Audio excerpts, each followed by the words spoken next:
আপনারা স্ক্রিনে যে ষাঁড় গরুটি দেখতে পাচ্ছেন এটি ব্র্যাক ডেইরির আমেরিকা থেকে আমদানি করা একটি ষাঁড় গরু। এই ষাঁড় গরুটির দুধের রেকর্ড এবং এর জন্মগত বডি ওয়েটের যে বাছুরগুলো এই বাছুরগুলো খুবই ভালো এসে থাকে। তাহলে চলুন ব্র্যাক ডেইরির এই ষাঁড় গরুটির বিভিন্ন বৈশিষ্ট্য সম্পর্কে জেনে নিই।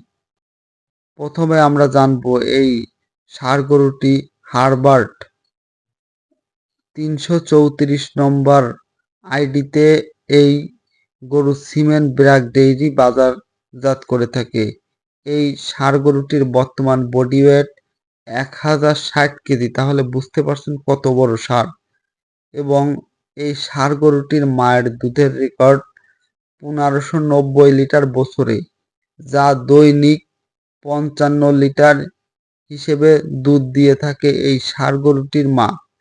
এবং এই ষাঁড় গরু থেকে যে সকল বাচ্চা পাওয়া গেছে মাঠ পর্যায়ে তার অ্যাভারেজ বডি ওয়েট ৪৫ থেকে ৫০ কেজি পর্যন্ত হয়ে থাকে। হ্যাঁ দর্শক, আপনাদের এই ভিডিওটি কেমন লাগলো অবশ্যই কমেন্টে জানাবেন।